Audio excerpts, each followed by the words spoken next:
침대 밑에서 70억이 넘는 현금이 발견됐습니다. 짠돌이 한국 할아버지가 평생을 모은 돈이라는데요. 어떻게 할아버지가 이렇게 큰 돈을 모을 수 있었을까요? 오늘의 사연 시작합니다. 안녕하세요. 저는 하와이에 사는 일스벨라 그레이스 톰슨이라고 합니다. 햇살 가득한 하와이 대학교 캠퍼스에서 한국학 박사과정을 밟고 있는데요. 제 영어 이름을 듣고 의아해하시는 분들이 많으시더라고요. 한국학을 전공한 제 이야기가 꽤나 흥미로울 것 같습니다. 저는 회계사로 일하시는 아빠 밑에서 자랐습니다. 하와이 카알라의 작은 회계사무소에서 40년간 일하셨으니 꽤나 유복하게 자랐을 거라 생각하시겠지만 전혀 그렇지 않았어요. 알바부터 과외까지 안 해본 일이 없을 만큼 빠듯하게 살았거든요. 우리 아빠는 매일 저녁 6시가 되면 특별한 의식을 치르셨습니다. 그날의 모든 수입을 한 장 한 장 꼼꼼히 세어 낡은 금고에 넣으시는 일이었어요. 마치 보물을 숨기듯 조심스럽게 말이죠. 어린 제가 보기에도 그 모습은 왠지 모를 비밀을 간직한 사람 같았습니다. 집에서도 아빠의 모습은 한결같았습니다. 매달 초 우편함에 배달된 전기세 고지서를 손에 들면 거실 소파에 앉아 돋보기를 꺼내시곤 했어요. 이게 왜 이렇게 나왔지? 라며 중얼거리시던 목소리에 깊은 한숨이 묻어있을 때마다 제 마음도 무거워졌거든요. 결국 저는 방에 작은 스탠드를 끄고 책을 덮게 되었습니다. 그렇게라도 전기세를 아껴드리고 싶었어요. 우리 집 차고에는 무려 20년이나 된 현대 소나타가 있었죠. 이웃집 아이들은 반짝이는 새 차를 타고 등하교를 했지만 우리 차는 달랐습니다. 오래된 자동차 연식과 군데군데 긁힌 자국은 마치 주름살처럼 세월의 흔적을 보여줬고 시동을 걸 때마다 들리는 기침 소리 같은 엔진음에 가슴이 철렁했어요. 친구들의 놀림이 시작될까봐 늘 한 블록 앞에서 내려달라고 했던 기억이 나네요. 그래도 아빠는 아직 충분히 달릴 수 있어. 이 차가 너를 학교에 데려다 준 세월이 얼마인데라며 매주 토요일이면 새벽부터 일어나 직접 차를 손보셨습니다. 그런 아빠의 뒷모습이 어릴 적엔 특히 더 속상하고 싫었습니다. 돈을 많이 벌고 절약하는 건 이해했지만 자식인 저한테까지 인색한 아빠를 보면서 이불 속에서 눈물을 훔쳤던 날이 한두 번이 아니었거든요. 친구들은 주말마다 외식을 하고 새 옷을 사고 영화도 보러 다녔는데 말이에요. 오직 아빠가 저를 위해 지갑을 여는 날이라고는 1년에 딱 한 번 제 생일뿐이었어요. 오직 그날 단 하루만 외식이 허락됐거든요. 그날만큼은 아버지도 조금 다른 모습이었어요. 그렇지만 식당에 갔다 하더라도 메뉴판을 보며 돈은 정말 소중한 일을 위해 써야 해라고 말씀하시던 아버지의 굳은 표정 여전했습니다. 자식한테 쓰는 돈도 저렇게 아끼나 정말 싫었지만 그래도 외식한다는 것 자체에 기뻐서 1년 내내 생일만 기다린 것 같아요. 그러던 중 중학교 2학년 봄날의 기억은 특히나 아프죠. 캘리포니아로 떠나는 일주일간의 수학여행.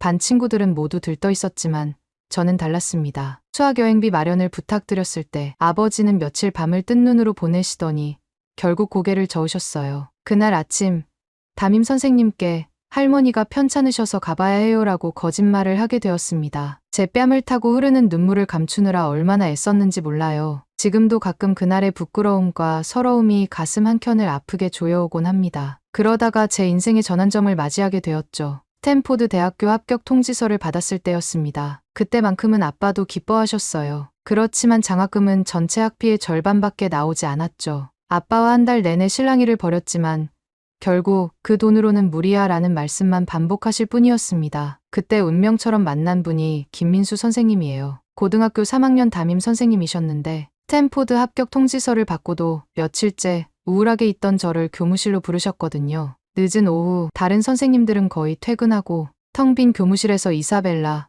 요즘 표정이 어둡더라며 조심스레 말을 걸어주셨습니다. 평소에는 조용하고 과묵하신 분이었는데 제가 장학금 부족으로 스탠포드를 포기해야 할 것 같다는 이야기를 꺼내자 눈빛이 달라지셨어요. 본인도 비슷한 경험이 있었다면서 좋은 방법을 알고 있다고 하더라고요. 그러면서 선생님은 하와이 대학교 한국학과에 특별 장학금 프로그램을 소개해 주셨습니다. 선생님께서도 과거에 장학금의 도움을 받아 공부하셨다는 말씀을 해주시면서 직접 프로그램 지원서 작성을 도와주시겠다고 하셨어요. 처음에는 한국학과라는 말에 망설여졌지만 김 선생님은 제가 확신을 가질 수 있도록 주말마다 저를 댁으로 초대해 주셨어요. 이사벨라, 내가 받게 될 장학금도 누군가의 따뜻한 마음에서 시작된 거야. 그분들의 마음을 내가 먼저 이해하면 좋겠어. 라고 말씀하시면서 한국 문화와 역사를 하나씩 알려주셨죠. 선생님 댁에서 만난 할머니도 제게 또 다른 세상을 보여주셨어요. 이사벨라, 오늘은 김치찌개를 끓여봤어라며 정성스레 차려주신 밥상에는 처음 보는 반찬들로 가득했습니다. 매콤한 김치찌개부터 고소한 된장찌개, 바삭한 김치전까지 하나같이 신기하고 맛있었죠. 특히 할머니께서는 음식을 만드실 때마다 한국에서는 이런 음식을 나눠 먹으며 서로를 돕고 살았단다라는 말씀을 자주 하셨어요. 그때는 미처 몰랐지만 그것이 제가 한국 문화의 진정한 가치를 이해하게 된 첫걸음이었던 것 같아요. 결국 저는 장학금을 받아 하와이 대학교 한국학과에 입학하게 되었고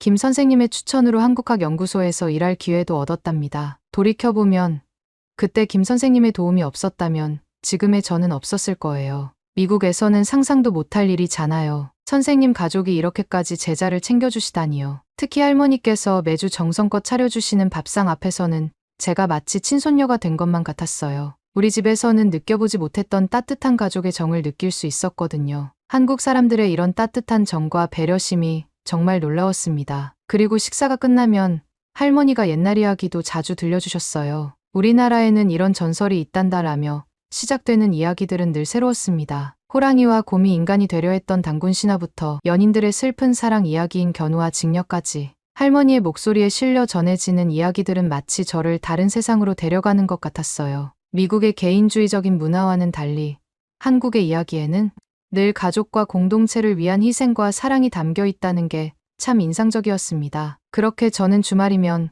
김 선생님 가족들과 함께 한국 드라마도 보고 설날에는 한복도 입어보았죠. 떡국을 먹으며 새해 덕담을 나누고 추석에는 송편을 빚었어요. 그렇게 자연스럽게 한국 문화에 빠져들면서 한국학을 더 깊게 공부하고 싶어졌습니다. 하와이 대학교 한국학과에 가서 한국어와 한국 역사를 배우면서 제가 얼마나 행복한지 깨달았습니다. 수업마다 새로운 발견이 있었고 교수님들의 열정적인 가르침 덕분에 더욱 깊이 있는 공부를 할 수 있었죠. 그 중에서도 가장 마음이 끌렸던 곳은 한국학연구소 자료실이었습니다. 차층 건물의 가장 구석진 곳에 자리 잡은 이곳은 마치 보물창고 같았어요. 나무로 된 오래된 문을 열 때마다 삐걱거리는 소리가 났는데 그 소리마저도 이곳의 역사를 말해주는 것 같았죠. 높은 천장 아래로 늘어선 회색빛 철제 서가들은 마치 시간의 터널처럼 느껴졌습니다. 그러던 어느 날이었습니다. 평소처럼 D13서가 앞에서 자료를 찾고 있었는데 우연히 발견한 먼지 쌓인 문서철 하나가 제 인생을 바꿔놓았어요. 1900년대 초하와이 한인 이민자 기록이라고 쓰인 문서철이었죠. 수십 년 된 종이와 가죽 장정본에서 나는 묵직한 향기, 아무리 청소를 해도 완전히 지워지지 않는 먼지 냄새,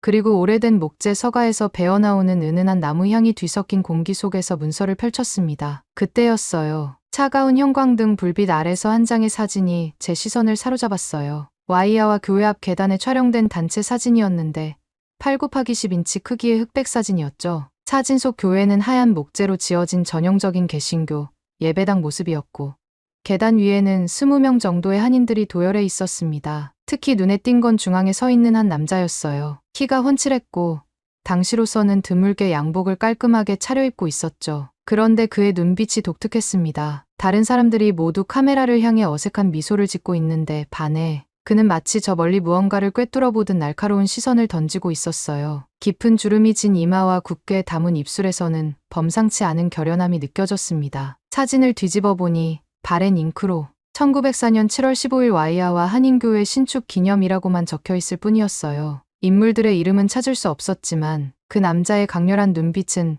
100여 년의 시간을 뛰어넘어 저에게 무언가를 말하려는 듯했습니다. 그렇게 호기심에 교회 기록을 찾아보던 중이었는데 마침 김민수 선생님의 전화가 왔어요. 저는 설레는 마음으로 방금 발견한 사진 이야기를 들려드렸죠. 와이야와 교회의 오래된 사진을 발견했다고 말씀드리면서 1904년 7월의 교회 신축 기념 사진이라는 것과 특히 중앙에 서 계신 분의 눈빛이 무척 인상적이라고 설명해드렸어요. 그분의 눈빛에서 마치 저에게 전하고 싶은 이야기라도 있는 것 같다는 느낌이 든다고도 덧붙였죠. 제 말을 조용히 듣고 계시던 선생님의 목소리가 한층 밝아졌습니다. 주말에 와이야와 교회에 함께 가보자고 제안하시더군요. 마침 선생님의 아버님께서 그곳의 옛날 이야기를 많이 알고 계시니 제가 궁금해하는 그 시절 이야기를 들려주실 수 있을 거라고 하셨어요. 선생님의 목소리에서 뭔가 특별한 것을 발견하신 듯한 설렘이 느껴졌습니다. 그런데 저는 선생님의 말을 듣고 아차 싶은 생각이 들고 가슴이 덜컥했습니다. 교회라는 단어에 본능적으로 망설여지더군요. 어린 시절의 기억이 물밀듯이 밀려왔거든요.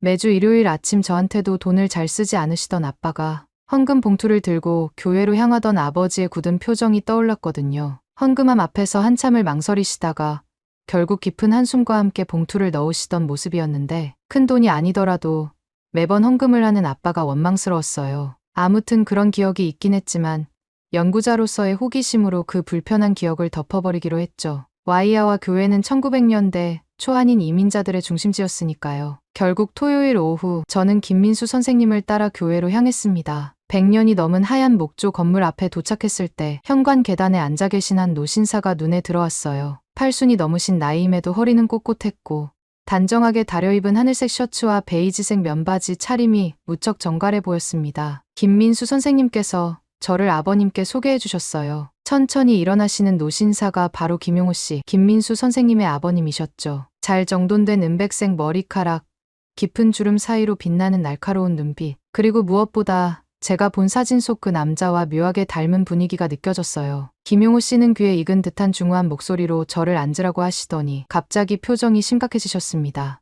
요즘 수상한 전화가 자꾸 온다면서 처음 만난 저에게 뜻밖의 이야기를 들려주시기 시작하셨죠. 며칠 전부터 서울의 큰 방송국이라는 곳에서 연락이 왔다고 해요. 김용호 씨의 아버지 김혜준 씨가 와이아와 교회에 거액을 헌납하셨다는 내용이었대요. 70년도 더 된 오래전 이야기를 어떻게 알았는지 의아해하시며 잠시 말씀을 멈추시더니 쓴웃음을 지으셨어요. 요즘 보이스피싱이 기승을 부린다는 말씀과 함께 평생 한 푼도 헌금하신 적 없는 자신의 아버님 이야기라며 전화를 바로 끊어버리셨다고 했습니다. 그 말을 듣는 순간 제 심장이 쿵하고 요동쳤습니다. 햇살이 비치는 교회 현관에 앉아 있었지만 온몸에 한기가 느껴졌어요. 자료실에서 본 사진 속 그 남자, 당당한 눈빛으로 어딘가를 응시하던 그 모습이 선명하게 떠올랐거든요. 집으로 돌아오는 내내 머릿속이 복잡했습니다. 현관문을 열자마자 책상으로 달려가 사진을 다시 꺼내보았죠. 오후에 따스한 햇살 아래 사진을 비춰보니 중앙에 선 남자의 모습이 더욱 또렷하게 보였어요. 깊게 패인 주름과 단단히 담은 입술, 그리고 무엇보다 흔들림 없는 그 눈빛. 연구자로서의 직감이 스쳐 지나갔습니다. 이 사진 속에 뭔가 큰 이야기가 숨어 있다는 느낌.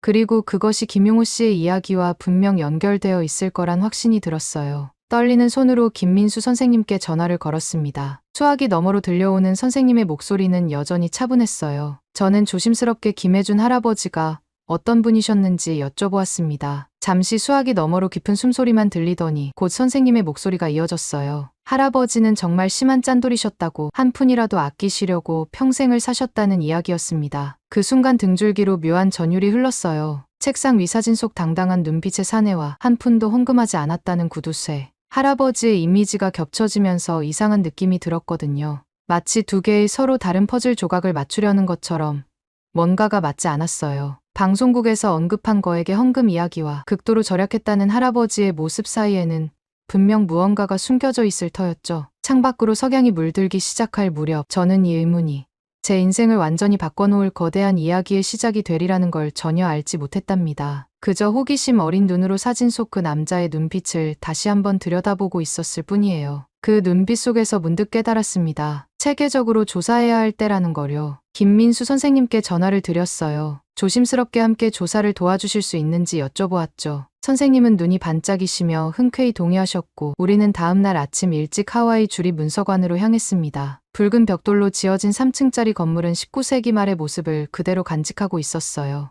2층 열람실에서 1900년대 초의 부동산 기록부터 찾아보기 시작했는데 예상치 못한 발견을 하게 되었어요. 와이아와 지역의 토지 매매 문서들 사이에서 한인들의 이름이 하나둘 눈에 들어왔거든요. 특히 1904년부터 1910년 사이 이 지역에 한인들의 거주가 급격히 늘어났다는 사실을 확인할 수 있었습니다. 더 놀라운 건 이 문서들을 지도에 표시해보니 와이아와 교회를 중심으로 한인들이 모여 살았다는 거예요. 게다가 대부분의 부동산 거래에서 증인으로 김혜준이라는 이름이 반복해서 등장했습니다. 의아한 마음에 선생님께 물어보았어요. 단순한 교인이 이렇게 많은 거래의 증인으로 나설 수 있었을지 의문이 든다고 말씀드렸죠. 선생님은 잠시 생각에 잠기시더니 깊이 있는 눈빛으로 고개를 끄덕이셨어요. 그러고는 하와이 국립도서관에 가봐야 할 것 같다며 그곳에서 더 많은 단서를 찾을 수 있을 거라고 말씀하셨습니다. 도서관에서는 더 흥미로운 자료들이 기다리고 있었어요. 당시 발행된 한인 신문들을 뒤져보니 김혜준 할아버지는 단순한 교인이 아니라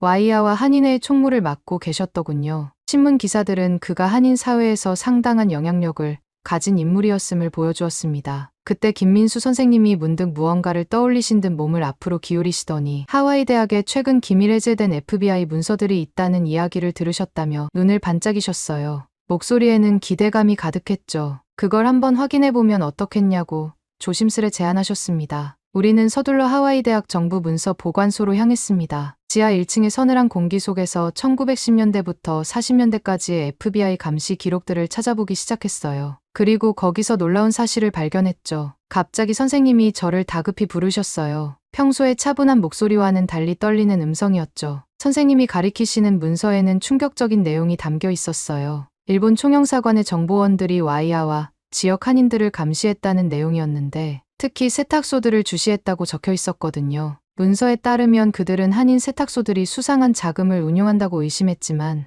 결정적인 증거는 찾지 못했다고 해요.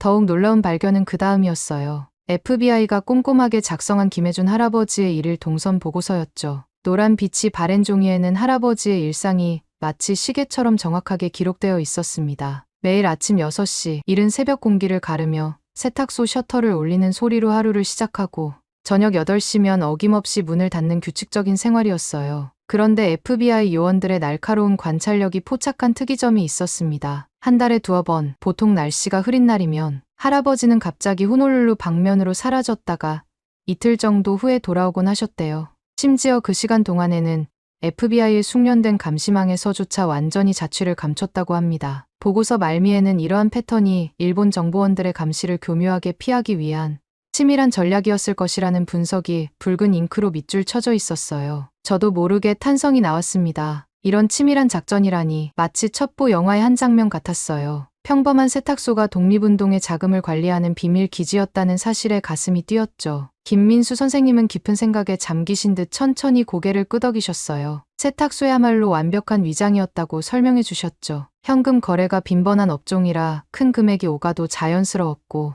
수많은 손님들이 들락거려도 아무도 의심하지 않았을 거라고요. 선생님의 차분한 목소리에서 독립운동가들의 지혜로움에 대한 경외감이 느껴졌습니다. FBI 문서를 확인하고 나서 우리는 다시 하와이 국립도서관으로 돌아왔어요. 김혜준 할아버지의 일상적인 활동들을 더 자세히 살펴보고 싶었거든요. 오래된 신문들을 하나하나 넘기다 보니 1910년대 초반의 흥미로운 광고가 눈에 들어왔습니다. 신속하고 정직한 세탁, 와이아와 김씨 세탁소라는 광고였는데 주소가 적혀있는 부분이 특히 흥미로웠어요. 바로 옛 사탕수수 농장 근처였거든요. FBI 감시 기록에서 본 그 세탁소의 실제 위치를 드디어 찾은 거죠. 그때 옆자리에서 자료를 정리하시던 도서관 사서 할머니께서 우리의 대화에 관심을 보이셨어요. 은백색 머리카락을 단정하게 틀어 올리신 모습이 인상적이었죠. 할머니는 그 지역에 대해 잘 알고 계셨는데 특히 최근까지도 한인 후손들이 그곳에서 살았다고 해요. 심지어 몇 주 전에 마지막 주민이 이사를 갔다는 이야기도 덧붙이셨죠. 할머니의 말씀을 들으며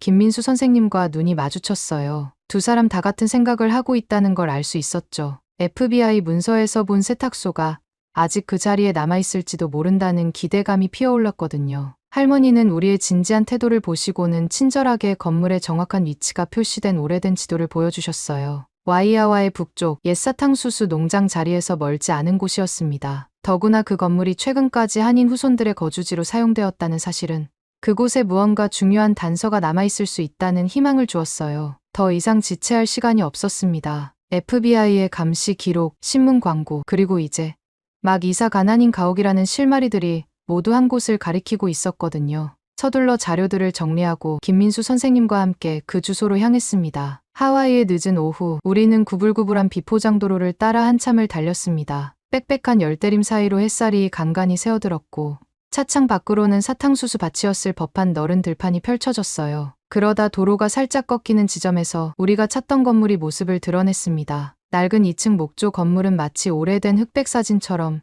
세월의 흔적을 고스란히 담고 있었어요. 회색빛으로 바랜 외벽 페인트는 여기저기 벗겨져 있었고 현관 처마 밑에는 새들이 지은 둥지가 보였죠. 최근까지 누군가 살았던 흔적이 있었지만 지금은 마치 오래된 비밀을 품은 채 우리를 기다리고 있는 듯했어요. 현관문을 열자 숨막히는 먼지 냄새와 함께 오래된 목재 특유의 향이 코끝을 스쳤습니다. 1층은 분명 세탁소였던 게 틀림없었어요. 구석에 놓인 녹슨 다리미가 지난 세월을 증언하고 있었고 천장에는 알록달록한 옷걸이들이 마치 빛바랜 무지개처럼 걸려 있었죠. 벽면을 따라 늘어선 세탁물 수거함들은 마치 비밀을 간직한 금고처럼 느껴졌어요. 그때였어요. 2층으로 올라가는 좁은 나무 계단을 살피다가 이상한 점을 발견했습니다. 계단 밑벽을 두드리자 다른 곳과는 다른 묵직한 울림이 들려왔거든요. FBI 문서에서 읽었던 할아버지의 비밀스러운 행적이 떠올랐어요. 김민수 선생님과 눈이 마주쳤고 우리는 말없이 고개를 끄덕였죠. 조심스럽게 벽지를 벗기기 시작했어요. 오래된 벽지는 마치 역사의 한 페이지를 넘기는 것처럼 천천히 벗겨졌고 그 뒤로 나무 판자가 드러났습니다. 판자 하나를 조심스레 제거하자 어둠 속에서 까만 가죽 서류 가방이 모습을 드러냈어요. 먼지를 뒤집어 쓴 채로도 고급스러운 광택이 살아있는 가방이었죠. 떨리는 손으로 가방의 황동 잠금 장치를 풀었을 때 방 안의 공기마저 멈춘 것만 같았어요. 그 안에서 처음 발견한 것은 누렇게 바랜 대한독립위헌금 증서였습니다. 1919년 3월, 바로 그 운명의 달에 발급된 거였어요. 서류 위에 찍힌 태극 문양이 오후의 햇살에 반짝였죠. 서류들을 하나씩 꺼내며 우리는 점점 더 깊은 역사의 미로로 빠져들어갔어요. 애국 공채며 작은 기록들이 마치 비밀스러운 퍼즐처럼 하나둘 모습을 드러냈죠. 특히 1932년 4월 29일자로 작성된 문서 한 장이 눈에 띄었는데 윤봉길 의사의 의거 직후 작성된 것이었어요. 그 안에는 하와이 한인들이 조국의 독립을 위해 흘린 땀과 눈물이 깊이 배어 있었습니다. 가죽 서류 가방에서 나온 문서들을 하나하나 살펴보면서 제 머릿속에서는 퍼즐 조각들이 하나둘 맞춰지기 시작했어요. 낡은 영수증들,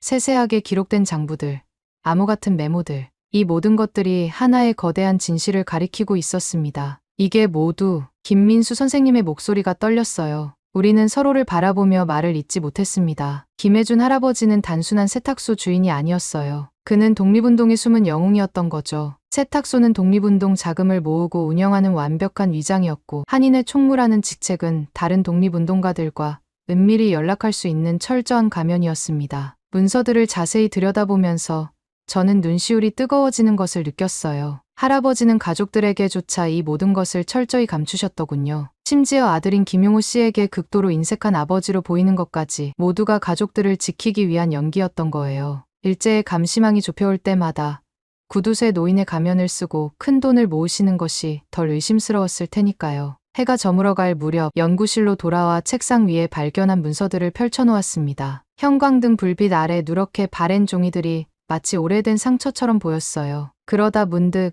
처음 보았던 와이아와 교회 사진이 눈에 들어왔습니다. 이제야 알 것 같았어요. 사진 속 할아버지의 그 당당한 눈빛이 왜 그토록 강렬했는지. 그것은 일제의 감시 속에서도 결코 굽히지 않았던 독립운동가의 자부심이었고 언젠가는 밝혀질 진실을 믿는 흔들림 없는 의지였던 거죠. 제 눈에서는 뜨거운 것이 흘러내렸어요. 할아버지의 평생에 걸친 연기와 희생, 그 긴 침묵의 무게가 가슴을 짓누르는 것 같았거든요. 창밖으로는 하와이의 붉은 노을이 물들고 있었습니다. 창가에 비친 석양이 문서들 위로 주황빛 줄무늬를 그렸어요. 마치 역사가 우리에게 보내는 조명 같았죠. 그러자 강한 사명감이 밀려왔습니다. 이제는 제가 이 이야기를 세상에 알려야 할 차례라는 걸 깨달았어요. 침묵 속에 묻혀있던 영웅들의 이야기를, 그들의 숨겨진 희생과 헌신을, 그리고 그 뒤에 숨겨진 뜨거운 애국심을 세상에 알려야 했습니다. 그것이 바로 제가 우연히 시작된 이 여정을 통해 받은 소명이라는 걸 깊이 느꼈어요. 책상 위 문서들을 정리하면서 저는 마음속으로 할아버지께 약속했습니다. 반드시 이 이야기를 끝까지 밝히겠노라고요.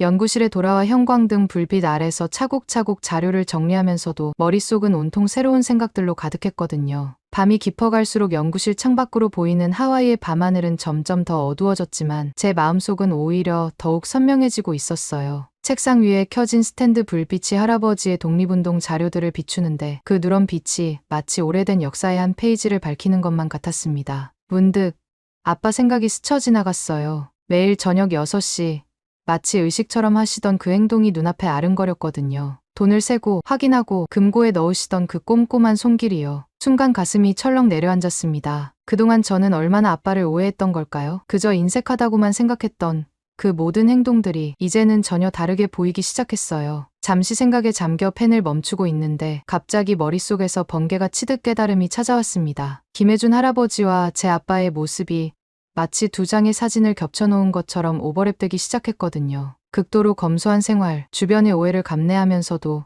묵묵히 자신의 길을 걸어가신 모습, 그리고 매달 꾸준히 돈을 모으신 점까지 너무나 닮아 있었어요. 시계를 보니 벌써 밤 10시가 넘어가고 있었지만 더는 기다릴 수 없었습니다. 자료들을 가방에 챙겨 넣고 아빠의 사무실로 향했어요. 늦은 시간임에도 불구하고 아빠는 늘 그렇듯 창가 쪽 책상에 앉아 서류를 보고 계셨죠. 하와이의 따뜻한 밤바람이 커튼을 살랑이며 들어오는 가운데 아빠는 평소와는 다른 깊이 있는 눈빛으로 저를 바라보셨어요. 저는 김혜준 할아버지의 이야기를 하나하나 들려드렸어요. 사진 속 당당했던 눈빛부터 세탁소를 통해 독립운동 자금을 관리했던 일, 그리고 가족들에게조차 비밀로 했던 이야기까지. 말씀을 드리는 동안 아빠의 얼굴에는 미묘한 감정의 물결이 스쳐 지나갔어요. 처음에는 놀란 듯한 표정이었다가 이내 무언가를 깊이 생각하시는 듯한 표정으로 바뀌더군요. 잠시 침묵이 흐르고 창밖으로 들려오는 하와이의 밤바람 소리만이 사무실을 채우고 있었어요. 그때 아빠가 조용히 입을 여시더니 그분들이 왜 말하지 않았을 거라고 생각하는지 물으셨어요.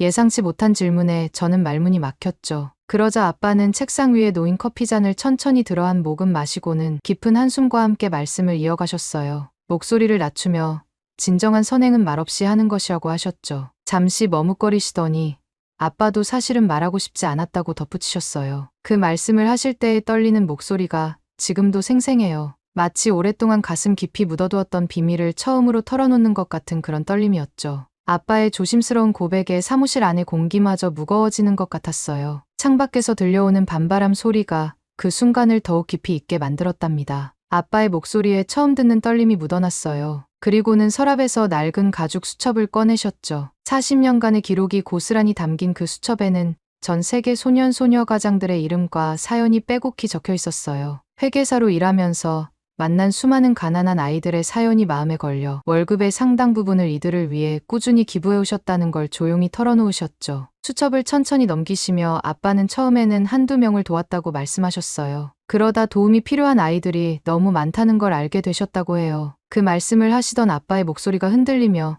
잠시 멈췄다가 다시 이어졌어요. 떨리는 목소리로 제가 이해하길 바랐다고 말씀하셨어요. 하지만 말하면 안 된다고 생각하셨대요. 잠시 숨을 고르시더니 진심이란 말하지 않아도 언젠가는 통하게 되어 있다고 덧붙이셨죠. 그 말씀을 하실 때의 아빠는 마치 오랜 시간 가슴 깊이 간직해온 비밀을 처음으로 꺼내놓는 것처럼 조심스러워 보였어요. 형광등 불빛 아래 아빠의 눈가에 맺힌 옅은 물기가 반짝였지만 그 눈빛만큼은 어느 때보다도 단단해 보였어요. 마치 제가 발견한 사진 속 김혜준 할아버지의 그것처럼요. 두 분의 모습이 겹쳐지는 순간 가슴 한켠이 뜨거워졌습니다. 그제야 저는 깊이 깨달았어요. 김 선생님의 도움으로 제가 장학금을 받아 공부할 수 있었던 것처럼 아빠는 그보다 더 많은 학생들에게 그런 기회를 주고 계셨던 거예요. 제가 받은 도움을 수백 배로 다른 이들에게 전하고 계셨다는 사실에 눈시울이 뜨거워졌습니다. 두 분은 각자의 자리에서 누구도 모르는 사명감으로 평생을 살아오셨어요. 한 분은 조국의 독립이라는 큰 꿈을 위해, 다른 한 분은 세상의 불쌍한 아이들을 위해 자신을 비우며 살아오셨던 거죠. 그 고독한 침묵의 시간이 얼마나 무거웠을까요? 순간 부끄러움이 밀려왔어요. 저는 그저 장학금을 받아 공부할 수 있다는 것만으로도 행복해했는데 아빠는 그보다 훨씬 더 큰 꿈을 품고 계셨던 거예요. 수첩에 빼곡히 적힌 이름들을 보며 그동안의 제 오해와 원망이 한없이 부끄러워졌습니다. 아빠는 제가 생각했던 것보다 훨씬 더 큰 사람이었어요. 마치 독립운동의 자금을 관리하며 한 나라의 미래를 꿈꾸었던 김혜준 할아버지처럼 아빠도 수많은 아이들의 미래를 위해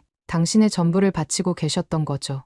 다음 날 아침 한국공영방송국 PD님으로부터 뜻밖의 연락을 받았습니다. 김혜준 할아버지의 이야기를 다큐멘터리로 제작하고 싶다는 거였어요. 독립운동사의 숨겨진 영웅을 조명하는 특별 기획이라고 하셨죠. 촬영은 와이아와 교회에서 진행되었어요. 100년 전 그 사진이 찍혔던 바로 그 자리였죠. 아침 햇살이 스테인드 글라스를 통과해 오색찬란한 빗무리를 만들어내는 가운데 김용호 씨가 천천히 걸음을 옮기셨어요. 교회 계단에 서서 아버님 이야기를 꺼내시는데 90이 넘은 연세에도 목소리만큼은 또렷하셨죠. 독립운동가였던 아버님의 이야기를 하시면서도 아직도 실감이 나지 않는다고 하셨어요. 그러다 문득 오래된 기억 하나가 떠오르셨다나요. 할아버지께서는 유독 침대 정리에 집착하셨대요. 매일 아침 직접 침구를 정리하시고 다른 사람이 손대는 걸 극도로 꺼리셨다고 해요. 그러던 어느 날 청소를 도와드리던 김용호 씨가 우연히 침대 시트 속에서 엄청난 것을 발견했대요. 꼭꼭 숨겨져 있던 거액의 돈다발이었죠. 당시 하와이 한인 노동자가 10년 동안 꼬박꼬박 모아야 할 금액이었다고 해요. 그 이야기를 하시는 김용호 씨의 목소리가 여전히 떨렸어요. 그날 밤 부자 간의 격렬한 다툼이 있었대요. 아들은 평생 가난하게 살면서도 이런 큰 돈을 숨겨두었다며 원망했고 할아버지는 너한테 줄 돈은 10원도 없다라는 차가운 말씀만 남기셨다고 해요. 그 말씀을 전하시는 김용호 씨의 눈시울이 붉어졌어요. 그때 촬영장의 공기가 무거워졌는데 방송 제작진 중 한 분이 조심스레 입을 여셨어요. 김혜준 할아버지는 하와이 독립운동 자금 총책임자였기에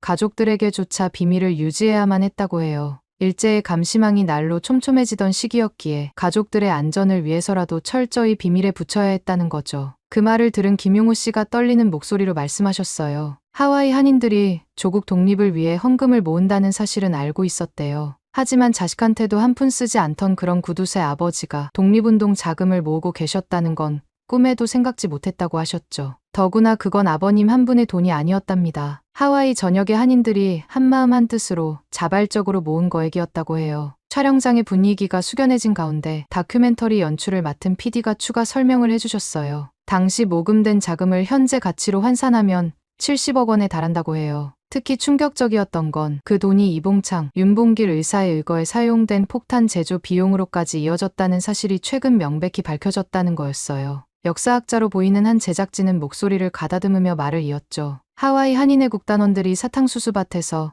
허리가 끊어질 듯한 고된 노동을 하면서도 월급의 상당액을 독립운동에 헌납했다고 해요. 그런 숭고한 희생이 없었다면 지금의 대한민국도 존재하지 않았을 거라고 말씀하셨어요. 그 말이 끝나자 김용호 씨의 눈에서 굵은 눈물이 흘러내렸어요. 90년 가까이 품어온 아버지에 대한 서운함이 눈 녹듯 사라지는 순간이었죠. 카메라를 들고 있던 촬영기사님도 오디오를 잡고 있던 녹음기사님도 몰래 눈물을 훔치시더라고요. 저도 목이 메어왔어요. 스테인드 글라스를 통해 비치는 햇살이 마치 독립을 위해 헌신하신 모든 분들의 영광처럼 빛나 보였습니다. 이제 모든 이야기가 끝나갈 무렵 저는 박사 논문 발표회를 준비하고 있어요. 잊혀진 영웅들 와이아와 한인 독립운동사 대한민국 건국의 숨은 주역들이라는 제목으로요. 청중석에는 아빠와 김민수 가족이 앉아 계실 거예요. 한때는 서로 이해하지 못했던 우리가 이제는 더 깊은 눈빛을 나누며 서로를 바라볼 수 있게 되었죠. 돌이켜보면 제가 한국학을 공부하게 된 것도 이 숨겨진 역사를 발견하게 된 것도 모두 운명이었나 봐요. 김민수 선생님 가족을 통해 처음 접한 한국인들의 따뜻한 정, 그리고 그분들이 보여주신 나눔의 정신이 없었다면 저는 이 길을 걷지 못했을 테니까요. 하와이 땅 어디에서도 찾아볼 수 없었던 그 특별한 공동체 정신, 그것이 바로 한국인들의 위대한 힘이었던 거죠. 연구를 하면 할수록 놀라웠어요. 일제강점기 그 어려운 시절 하와이의 한인들은 자신들의 생계도 빠듯했지만 하나된 마음으로 조국의 독립을 위해 헌신했다는 사실이 경이로웠거든요. 사탕수수밭에서 허리가 휘도록 일하고 빨래방에서 밤늦게까지 일하면서도 그들의 마음은 언제나 조국을 향해 있었죠. 그렇게 모은 독립운동 자금이 윤봉길 의사의 의거로 이어지고 마침내 대한민국 광복의 밑거름이 되었다는 게 자랑스러웠어요. 두 분의 모습이 오버랩 될 때마다 가슴 한켠이 뜨거워져요. 아빠와 김혜준 할아버지, 겉으로는 인색해 보였지만 누구보다 큰 뜻을 품고 평생을 살아오신 분들이셨으니까요. 한 분은 조국 독립이라는 위대한 꿈을 위해, 한 분은 전 세계의 불우한 아이들을 위해 자신을 비우며 사셨죠. 이런 희생정신이야말로 대한민국을 오늘날 세계가 주목하는 나라로 만든 원동력이 아니었을까요? 한국인들의 이런 모습이 제게는 참 특별해요. 자신보다 더 큰 가치를 위해 기꺼이 희생할 줄 아는 마음, 겉으로 드러내지 않고도 묵묵히 해내는 침묵의 힘, 그리고 어떤 어려움 속에서도 끝내 해내고야 마는 그 끈기까지. 이런 정신이 있었기에 대한민국은 폐허 속에서 일어나 한강의 기적을 이룰 수 있었던 게 아닐까요? 누구에게도 말하지 않은 채 평생을 살아온 그 고독한 시간들, 그 깊은 침묵의 의미를 이제야 이해할 수 있을 것 같아요. 제 논문의 마지막 문구는 이렇게 끝을 맺으려고 해요. 침묵 속에 피어난 위대한 유산들에게 당신들의 헌신이 있었기에 오늘의 자랑스러운 대한민국이 있습니다. 이제 우리가 그 영광스러운 이야기를 전하겠습니다. 오늘 사연은 여기까지입니다. 어떻게 들으셨나요? 오늘 사연이 재미있으셨다면 구독 버튼 한 번만 눌러주세요. 댓글도 많이 달아주시고요. 저는 더 좋은 사연으로 찾아뵐게요. 감동도서관이었습니다. 감사합니다.